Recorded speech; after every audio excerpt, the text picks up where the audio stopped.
உதுவினுடைய நிலைகள். சொர்க்கத்தினுடைய திறவுகோல் தொழுகை, தொழுகையினுடைய திறவுகோல் உது. உது இல்லாமல் தொழுகை என்பது இல்லை, தொழுகை இல்லாமல் சொர்க்கம் என்பதும் இல்லை. ஹதீஸிலே அப்படி வந்திருக்க. இதிலே சில சின்ன காரியங்கள் தான் பெரிய காரியங்களை தீர்மானிக்கும். வாழ்க்கையில பலவிதமான வெற்றிக்கு அடிப்படையான காரணம் என்னன்னு பார்த்தா சில சின்ன விஷயங்கள்.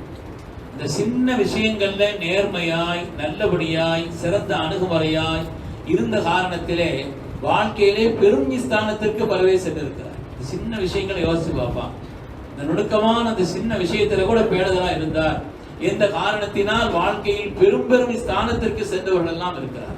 அது மாதிரி ஒதுங்கிறது சின்ன விஷயம் இல்லை. ஒது என்பது சாதாரணமான ஒரு விஷயம் இல்லை.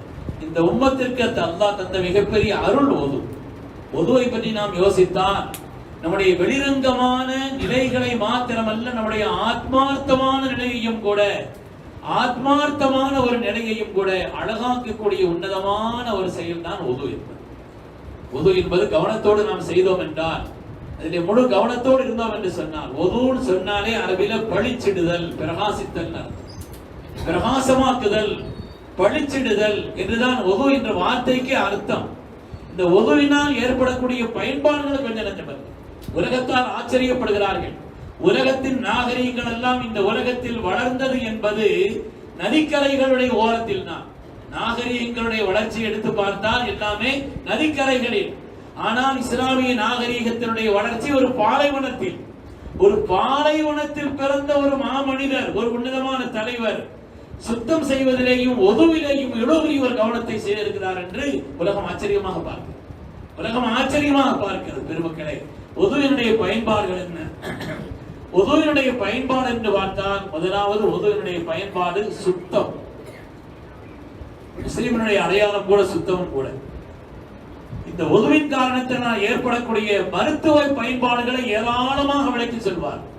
ஒதுவின் காரணத்தினால் ஒதுவை முறையாக செய்தார், முறையாக கைகளை கழுகி, முறையாக முகத்தை கழுகி, அதற்கு பிறகு 2 கைகளை தலை மசகு செய்து கால்களை எல்லாம் ஒழுங்காக அவர் தேய்த்து கழுகினார் என்று சொன்னால் அதனால் உண்டாகக்கூடிய மருத்துவ பயன்பாடுகள் ஏராளம். முதலாவது ஒதுவினுடைய பயன்பாடு சுத்தம். இஸ்லாத்தை பொறுத்தவரையிலே சுத்தம்ங்கிறது உலகத்தினுடைய காரியங்களிலே மற்றவர்கள் எதை அசுத்தமாக நினைக்கிறார்களோ அதற்கு மேலும் சில விதமான வழிமுறைகளை இஸ்லாம் சொல்கிறது. இதுதான் சுத்தம், இது அசுத்தம், ஒரு நஜீசு சுத்தம், இதுதான் உலகத்தினுடைய நிலை. ஆனால் இஸ்லாத்தை பொறுத்தவரையிலே அது சுத்தம் சுத்தமாக்கும், இன்னொன்று சுத்தம் சுத்தமாக்காது, இன்னொன்று நஜீஸ். மார்க்கத்தினுடைய சட்டத்தில் அப்படி இருக்கிறது. தாகிரும் முத்தஹிரும், ஒன்று தானும் சுத்தமா இருக்கும், மற்றதை சுத்தப்படுத்தும். இன்னொன்று தான் சுத்தமா இருக்கும், மற்றதை சுத்தப்படுத்தாது. மூணாவது நஜீஸ். அதனுடைய வகைகள் என்பதெல்லாம். ஆக உலகத்திலே மற்றவர்கள் நஜீஸ் என்றும் சுத்தம் என்றும் 2ஆக பிரித்தால், இஸ்லாமிய மார்க்கத்தை பொறுத்தவரையிலே சுத்தமாக்கக்கூடியது ஒன்று, சுத்தமாக இருந்து மற்றதையும் சுத்தமாக்கக்கூடியது ஒன்று. மூன்றாவது நஜீஸ் என்று அதை பிரித்து காட்டுவதனுடைய வகைகளை கிதாபிலே அதனுடைய விரிவான வகைகளை கிட்டத்தட்ட பல மாதங்கள் ஓதக்கூடிய பாடமாக மதரசாக்கள் ஓதி கொடுக்கப்படக்கூடிய அருமையான பெருமக்களே, சுத்தமின்மைதான் எல்லா நோய்களுக்கும் காரணம். இன்னைக்கு உலகத்துல புதுவிதமான என்னென்ன நோய்கள் எல்லாம் சொல்கிறார்களோ, கொஞ்ச நாளைக்கு முன்னாடி அந்த கொரோனா வந்ததுல இருந்து அட்டே அப்பா கையை கழுவுறதும் முகத்தை கழுவுறதும் படுற பாடுங்கிறது என்னன்னு பார்த்தோம். ஒரு ஆள் ஒரு வண்டியில வச்சு தும்ப முடியாது, ஒரு ஆள் அங்கிருந்து அப்படி இருக்க முடியாது, ஒரு ஆள் இருவ முடியாது. அதனால சுத்தம் சுத்தம் சுத்தம் என்பதை உலகம் கண்டுகொண்டது. இந்த சுத்தத்தினுடைய நிலைப்பாடுகள் என்பதுதான் உலகத்திலே எல்லா விதமான சுத்தமின்மைதான் நோய்களுக்கு காரணம், சுத்தம் தான் ஆரோக்கியத்திற்கு காரணம். அந்த சுத்தத்தினுடைய அடித்தளமாக ஒது. ஐவேளை ஒரு மனிதர் ஒது செய்து தொழுகிறார் என்று சொன்னால் பெருமக்களே, அழகான உதாரணம் சொல்வார்கள். ஒரு மனிதர் ஐவேளையும் சுத்தம் செய்தால் எப்படி ஒரு பரிசுத்தமானவராக இருப்பார்? ஆச்சரியமான ஒரு நிலை. ஆனால் இதை கவனம் செலுத்தி சுத்தம் செய்ய வேண்டும்.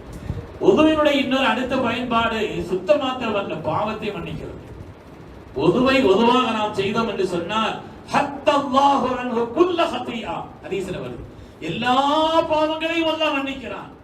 அதுபோல நம்ம செய்யக்கூடிய அமல்கள் எல்லாம் ஃபதுல், மேன்மிச்சமானது. அதை கொண்டு இதை கொண்டு அந்தஸ்துங்கிறது ஒரு பக்கம், ஒதுவை கொண்டே பாவங்கள் மன்னிக்கப்படுகிறது. ஹதீஸ்ல வருகிறது குல்ல ஹத்தியா, எல்லா பாவங்களையும் அல்லாஹ் தஆலா மன்னிக்கிறான். ஒதுவினுடைய பயன்பாடுகளில் நாம வச்சுக்க எத்தனாவதுங்க? எத்தனாவது இது? முதலாவது சுத்தம், இரண்டாவது பாவ மன்னிப்பு. கேட்டாதான் கவனம் ஒரு. முதலாவது ஒதுவினுடைய பயன்பாடுங்கிறது பிரதானமான சுத்தம், இரண்டாவது பாவ மன்னிப்பு, மூணாவது ஒதுவினுடைய பிரதானமானது சைத்தானை விரட்டுகிறது. சைத்தான் விரண்டு ஓடுகிறான். கோபம்ங்கிறது சைத்தானுடைய அடையாளம். சொல்லாங்கன்னா வைதா கதிவ அஹதுக்கும் வலியத்தவல்லால், கோபம் மிகச்சிச்சுன்னா உதவு செய்யுங்கன்னு சொன்னான். சைத்தான் போடக்கூடிய வழி. அதனால சைத்தானை காலையில் எழுந்திருச்ச உடனே தூங்கிட்டே இருக்கிறாரு. சொல்லாம் சொன்னாங்க முடிச்சு போட்டுக்கிட்டே இருக்கிறான் காதுல, நல்ல தூங்கு என்று முடிச்சு போட்டுக்கொண்டே இருக்க. எழுந்திருச்ச உதவி செய்தார், அந்த முடிச்சுகள் எல்லாம் அவிழ்ந்து விடுகிறது. சைத்தானுடைய முடிச்சுகள் அவர் சைத்தானை விட்டும் தூரமாக்கக்கூடியதிலே உதவு பிரதானமானதுன்னு சொல்லாம் சொன்னான். அது மாதிரி தரஜாக்களை கூட்டும்.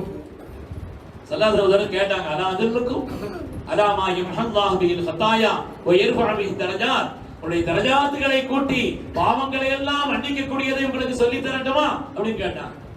சொல்லிட்டாங்க. பலா யா ரசூல், கண்டிப்பா சொல்லித்தாங்க நாயகமே என்று கேட்டவுடன் சொன்னாங்க, இஸ்பாதுல் வுதுஇ அலல் மகாரிஹி, சடைவான நேரத்திலும் பூரணமா உது செய்யறதுன்னு சொன்னாங்க.